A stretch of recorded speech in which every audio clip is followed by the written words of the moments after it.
Автомобили становятся все дороже, но есть один кроссовер, который решил идти против этой тенденции. Это новый Dacia Duster. Его стартовая цена менее 20 тысяч евро или фунтов. И это за самую простую комплектацию. Сегодня мы выясним, как Duster показывает себя на дороге, на что он способен и как ведет себя на немецком автобане, когда разгоняется до своей максимальной скорости. Все это мы протестируем здесь, в Германии, вместе с Томасом. В 4К на весь экран и с максимальным погружением в детали. Обновленный дизайн стал еще привлекательней. На решетке радиатора, кстати, логотип похож на знак DC Comics. Но это на самом деле новый логотип Dacia, а еще дневные ходовые огни. Duster теперь выглядит более современно и, знаете, сурово. На обзоре у нас сегодня версия Extreme. Это комплектация для тех, кто готов съехать с асфальта. У нее полный привод 4х4, клиренс увеличен до 22 см, а угол въезда 31 градус. Для сравнения, почти как у Toyota Land Cruiser. Удивляет, правда? Снаружи Duster действительно производит впечатление. Сегодня у нас на тесте цвет кузова Cedar Green. В базовой версии идут 16-дюймовые штамповки, на некоторых версиях 17-дюймовые алюминиевые диски, а у нас стоят 18-дюймовые алюминиевые с зимними шинами. А еще здесь есть характерные для внедорожника элементы из материала Starkle. Это переработанный пластик с блестками в текстуре. Лично мне такой стиль кузова очень нравится, ведь я сам большой фанат внедорожников. Не могу не отметить бронзовые акценты и контрастные детали комплектации Extreme. Выглядит реально стильно и добавляет автомобилю особый шарм. Раньше Dacia, начиная с Duster, привлекала покупателей в первую очередь за счет своей доступной цены.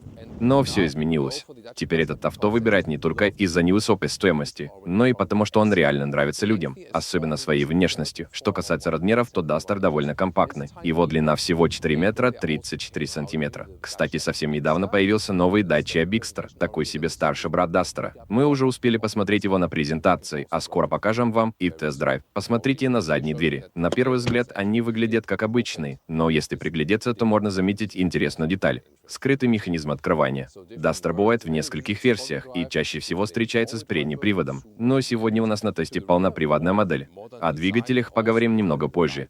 Задняя часть кузова получила более современный дизайн с новыми фонарями и световой подписью. Мы видим тот самый суровый внедорожный стиль, который сразу нам дает понять, это явно авто не для города. Как я уже говорил, у него отличные внедорожные характеристики, большой клиренс и отличный угол въезда и съезда. Причем угол съезда у Duster такой же, как у Toyota Land Cruiser. Что касается максимальной скорости, то мы обязательно проверим ее на автобане в Германии. Обещаю. Duster разгоняется до 180 км в час. Причем бензиновая версия будет ускоряться быстрее, а вот гибрид немного медленнее. А вот и передние поворотники, стильные светодиоды, которые могут выполнять роль дневных ходовых огней. А вот сзади поворотник остался традиционным с галогенной лампочкой. Под капотом у нас стоит 1,2-литровый трехцилиндровый бензиновый двигатель мощностью 130 лошадок. Да, объем небольшой, но этого хватает, чтобы разогнаться до 100 км в час за 10-11 секунд. И это с полным приводом, который, кстати, идет только с механической коробкой передач. Если вам этого мало, есть еще вариант с 1,6-литровым четырехцилиндровым гибридом. Но вот интересный момент. Батарея в этой мягкой гибридной системе почти не отличается по емкости от батареи в полноценном гибриде. Как-то странно, не правда ли? Но и для любителей сжиженного газа тоже есть вариант. В общем, выбор есть. Но вот что точно ясно, двигатель не такой уж мощный, чтобы прямо удивить. Так что посмотрим, как он поведет себя на немецком автобане. Хватит для мощности для уверенного разгона. Начнем с салона и ключ-карты, позаимствованной у Renault. Да, она хотя бы тонкая и легко влезает в карман. Звук закрытия передней двери. Не так уж и плохо. А задняя дверь открывается вот тут. И звук закрытия тоже неплохой. Теперь давайте поговорим про сам салон. Пластик на дверях, на панели и в карманах жестковат, но, честно говоря, что еще ожидать? Однако есть кое-что интересное. Например, дизайн в виде буквы Y выглядит довольно стильно, не правда ли? И этот пластик с текстурой. Еще стоит отметить накладку на пороге, а еще в комплектации Extreme тут резиновый коврик. Вы готовы к любым внедорожным приключениям. Теперь про сиденья. Тут использован материал Microcloud, который на ощупь напоминает неопрен. Это отличный выбор, если нужно часто чистить сиденья. Например, если вы часто выезжаете на бездорожье или у вас есть дети. Вроде бы все круто, но вот летом такие сиденья не особо дышат. И, честно говоря, потеть на них не так уж и приятно. Лично я бы предпочел что-то более дышащее, например, джинсовую ткань, как в комплектации Journey. А если вы берете самую базовую комплектацию, то там будет обычная ткань. В В целом, сиденья такие, как здесь, на мой взгляд, идеально подходят для жесткой эксплуатации. А вот для ежедневных поездок я бы все-таки выбрал тканевые сиденья. Для роста 189 сантиметров места над головой вполне хватает. С посадкой тоже никаких проблем, все устраивает. В целом, за рулем комфортно и удобно. Оформление кокпита мне нравится. Все выглядит довольно стильно, особенно материал отделки. Штампованная надпись «Duster» на панели. Воздуховоды, на мой взгляд, нормальные. Много жесткого пластика, понятное дело. Для экономии. Посмотрим на бардачок. Он, к сожалению, без амортизации. Конечно, мелочь, но такие детали в итоге складываются в стоимость машины. А она, как известно, имеет значение. Подлокотник, кстати, мог бы быть чуть помягче. Под ним есть глубокое пространство для хранения. Кстати, подстаканники не регулируются. А еще здесь кнопка выбора режимов движения. Она уже успела немного поцарапаться, потому что сделана из глянцевого черного пластика. Но сама кнопка полезная. Можно переключаться между режимами для вождения по снегу и прочее. И система помощи при спуске. Тут у нас механика, а рычаг коробки довольно длинный. Спереди беспроводная зарядка по желанию. Правда, без охлаждения. И 2 порта USB-C. Климат-контроль. Тут настоящий механический блок с приятными щелчками. Все очень удобно и понятно, никаких заморочек. Что касается мультимедийной системы, то тут выбор как бы простой. Либо ее вообще нет, либо можно выбрать опциональный 10-дюймовый экран. В базовой комплектации идет система U-Clip, которая позволяет прикрепить смартфон прямо на панели и использовать его экран вместо мультимедиа. А если брать комплектацию подороже, то в комплекте будет тот самый 10-дюймовый экран. В целом система достаточно простая, но при этом поддерживает Apple CarPlay и Android Auto, так что с подключением смартфонов никаких проблем не будет. А руль регулируется не только по наклону, но и по вылету. К тому же он сделан из материала, не содержащего животных компонентов. В целом руль неплохой, да и кнопки на нем настоящие. Приборная панель тоже с настройками под себя. Логотип на руле чем-то напоминает стиль DC Comics. Кнопки физические, например, есть кнопка для отключения ограничения скорости в ES. Правда, серьезных систем помощи уровня 2 тут нет. Еще интересный момент. Чтобы отключить пищалку ограничения скорости и систему предупреждения о выходе из полосы, нужно нажать кнопку дважды. Все это отображается в меню My Safety Personal, где ты видишь, что включается и выключается. Что касается приборки, то у нас здесь 7-дюймовый цифровой экран. В базовой версии будет экранчик поменьше. На главном экране мультимедийная система в левом нижнем углу показывает температуру. Можно переключиться на обычную домашнюю страницу или подключить CarPlay или Android Auto. И есть и другие виды отображений, но, честно говоря, система работает не так быстро, как хотелось бы. А вот камера заднего вида — это вообще отдельная история. Качество картинки, мягко говоря, не впечатляет. Такие камеры должны быть гораздо лучше. В задний ряд сидений. Двери, конечно, обшиты жестким пластиком, но что вы хотели от машины такого класса? В целом, за эту цену вполне нормально. Особенно если сравнивать с другими авто. Изофикс есть с обеих сторон. И они спрятаны за молнией. Кстати, внутри уже все начинает разваливаться.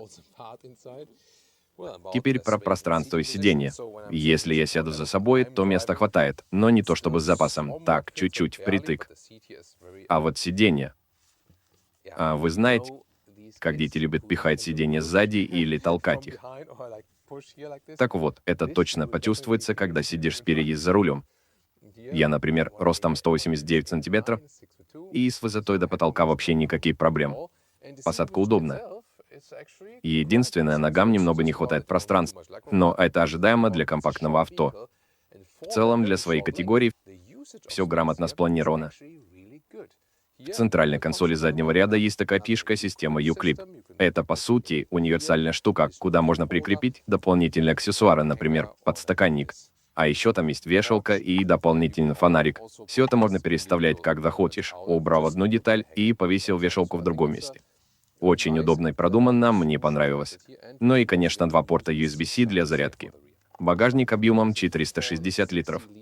Правда, в версии с полным приводом багажник чуть побольше, а у гибридной или с ГБО чуть поменьше. Если заглянуть внутрь, то сразу понятно, что здесь все довольно просто. Ширина багажника примерно 1 метр, а длина до сидений около 95 сантиметров. Под полом, если поднимете, обнаружите еще пару пустых мест. Но тут, честно говоря, все довольно примитивно, ничего суперкачественного или премиального не ждите. И еще можно приподнять одну крышку, и под ней тоже есть пространство. Но вот качество сборки, ну, скажем так, не на уровне дорогих машин, но за такие деньги вполне. Тут и цена играет свою роль. Чтобы сложить сиденье, все просто. Одна часть сиденья складывается на 1/3, другая на 2/3. Только вот тут появляется небольшой порог. А если говорить про длину багажного пространства, то получается 1,65 м. Когда мы берем авто на обдворы в Германии, одно из обязательных испытаний — это автобан.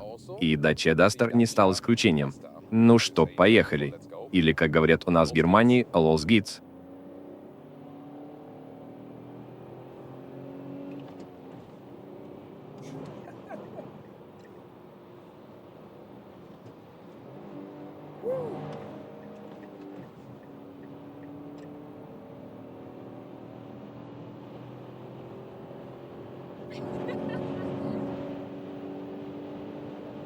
150 км в час. И вот он, звук ветра. Мы на 5-й передаче, а у нас есть еще и 6-я. Что можно сказать?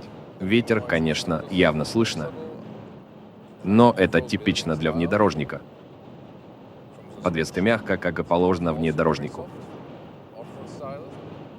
Рулится вообще без проблем. Но это точно не городской кроссовер. Чувствуется, что машина заточена больше под бездорожье. Хотя даже если на улице шквалистый ветер, не стоит переживать. Машина не колеблется и не трясется, все как надо. Это просто шум ветра. Да, на скорости за 100 км в час. Он уже довольно заметен. Но если не обращать внимания, ощущения от езды остаются вполне комфортными. Давайте теперь поговорим про разгон. У нас на тесте полноприводная версия с трехцилиндровым бензиновым мотором, 1,2 литра и мягким гибридом. До 100 км в час она разгоняется за 11 секунд. Ну, скажем так, это не то чтобы что-то выдающееся. На трассе, например, когда нужно быстро втиснуться перед каким-то грузовиком, разгон чувствуется немного вялым. Особенно если учитывать, какой плотный там поток машин. Для автобана этого явно не хватает. И хотя я редко такие вещи говорю, но тут разгоны явно не для немецкого автобана. Тут уж ничего не поделаешь, это факт. О, смотри. Капот немного трясется. Ты заметила? Да, может, чуть-чуть. Ну да, чуть-чуть. Хотя на мосту ветер сейчас сильный, так что это, наверное, нормально. О, сиденье вообще классно. Лия прям в восторге от сидений, ей понравились. Ей понравились. Я тоже согласен, комфортно. Это материал Microcloud, кстати. Правда, подголовник немного жесткий, мог бы быть помягче. Я, например, больше люблю сиденья с джинсовой ткани. Для меня неудобней. Ну вот Microcloud зато легко чистится. Теперь давайте попробуем пару перестроений на 130 км в час. Чувствуется, что подвеска мягкая, но знаете, это даже как-то весело. Не сказать, что прям плохо, могло бы быть и хуже. Помню, когда впервые катался на новом Duster по испанской трассе, он на тех же скоростях немного раскачивался. Думаю, это было из-за давления в шинах или из-за самого выбора шин. А вот сегодня ощущения совсем другие. Машина чувствуется более стабильно и лучше держит дорогу. Так что, несмотря на мягкость подвески, перестроение на такой скорости дается довольно уверенно, без особого дискомфорта. Руль и поведение машины на высоких скоростях тоже не вызывает ощущения, что что-то не так или небезопасно. Честно говоря, я даже приятно удивлен. И единственный момент, на который стоит обратить внимание, это шум ветра. Как только скорость превышает 100 км в час, он становится довольно громким. Но с другой стороны, Dacia держит цену на достаточно доступном уровне, и, похоже, шум ветра — это то, с чем придется смириться. Хотя, если честно, сегодня еще и сильный ветер. Так что проверяем на практике. Ну что, давайте еще разочек перестроимся. Все готово. И знаете, что я вам скажу? Эта машинка реально кайфовая. Снаружи сразу видно, она не обманет, за рулем будет весело. Внутри, конечно, не роскошь, это сразу чувствуется. Материалы такие себе, не скажешь, что прямо премиум.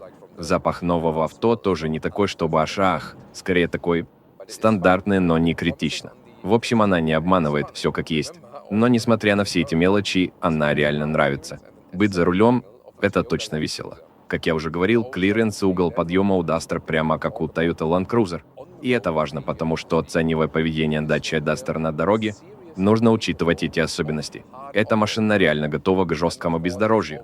Но, как всегда, найти баланс между этим и комфортом на асфальте в задаче не из легких. В Германии, например, большинство владельцев в основном используют ее на обычных дорогах. Конечно, кто-то и в лес может заехать, но для настоящего внедорожного драйва здесь почти нет легальных мест. Перестраиваемся в виде змейки и, знаете, еще довольно комфортно. Действительно приятно кататься на таком автомобиле. Лично я всегда любил внедорожники. А раньше катался на мотоцикле по пересеченной местности. На горном велосипеде, в общем, я в теме. И для меня кататься по песку, по бездорожью – это особенное ощущение.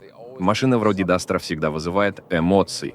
Тут есть что-то такое, что притягивает. Лия, как тебе повороты? Нормально, ничего страшного. Это всегда хороший знак.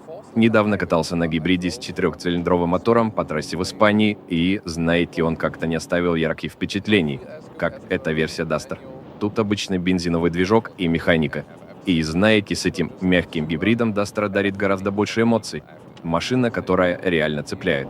Так что давайте снова наберем обороты. Теперь уж точно почувствуете, что я на механике. Поехали. Проверим, как быстро сможет разогнаться до максималки. Максимальная скорость у Duster 180 км в час. Сейчас еду 160. Это как раз та скорость, на которой гибрид бы уже затормозил.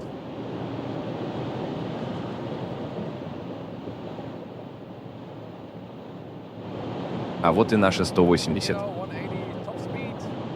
В салоне вполне комфортно.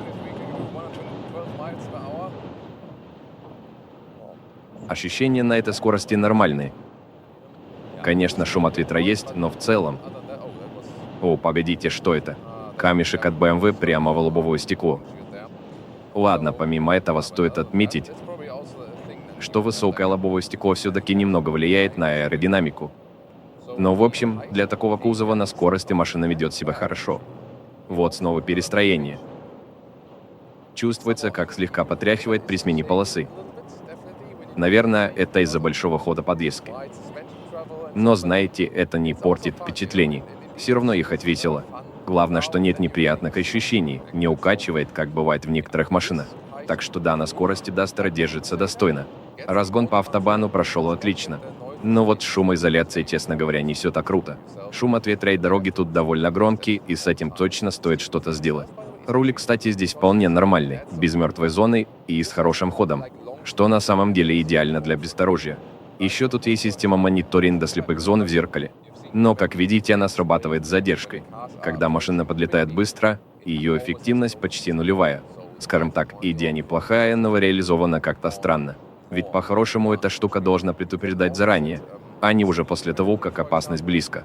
Еще есть ограничитель скорости, но и по сути все. Здесь нет всяких модных фишек помощи водителя. К примеру, можно отключить сигнал, если превысил скорость или вышел за пределы своей полосы, чтобы не слушать лишние напоминания. Когда едешь на скорости около 90 км в час, то с шумом от ветра все нормально. И вот на таких скоростях ощущаешь, что эта машина все-таки для города, грунтовок и легкого бездорожья. На трассе она не так уверенно чувствует себя. Но в условиях легких поездок по горам или лесу просто в своей стихии. Я вот как раз тестирую ее на трассе, чтобы понять, как она будет вести себя на длительных дистанциях. Ведь если говорить о Германии, то автобаны – это не просто часть инфраструктуры, а почти важнейшая артерия для ежедневных поездок. Здесь, по сути, без автобана не обойтись.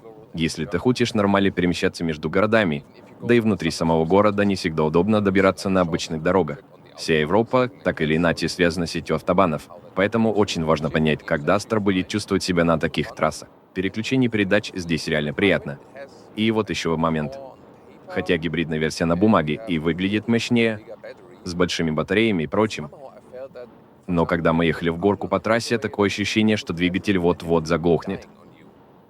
А вот с этим Duster такого нет.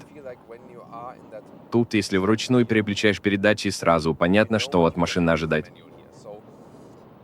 Обычно я люблю автоматы. Но в случае с этим Duster механика как раз идеально подходит. Конечно, если вам нужен полный привод для серьезного бездорожья, то бензиновый вариант все-таки будет предпочтительнее, чем гибрид. У нас тут стоит мягкий гибрид, и его батарея по емкости практически не уступает полноценному гибриду. По расходу топлива, если планируете поездки на дальние расстояния, то тут все в порядке. Машина не слишком большая, и система мягкого гибрида помогает экономить. В общем, расход вполне достойный. Вот на таких скоростях эта машина прям чувствует себя, как рыба в воде. Смотрите, как она реагирует на руль при правом повороте. Конечно, ощущения не самые идеальные, но, по крайней мере, нет ощущения, что руль попадает в мертвую зону, а это уже плюс. Для меня главное в Duster — это то, что ты реально чувствуешь, что управляешь внедорожником. И вот это ощущение, оно просто кайф. Конечно, разгон не впечатляет, и на больших скоростях в салоне немного шумно, но тем не менее управлять этой машиной и по асфальту, и по бездорожью — одно удовольствие. Так вот, если говорить про расход топлива на бензиновом Dacia Duster, то он довольно неплохой. Около 6 литров на 100 километров. В общем, хороший результат. Машина не слишком большая, так что в принципе расход мог бы быть и меньше. К тому же тут есть система мягкого гибрида, что немного улучшает экономичность. Но если честно, разница с полноценным гибридом не такая уж и большая, чтобы прямо сильно заметить. Что касается коробки передач, то тут только механика, а вот в гибридной версии идет автомат, и тут я немного сомневаюсь. Лично мне бензиновая версия нравится больше. Ты сам переключаешь передачи, ощущаешь, как работает двигатель.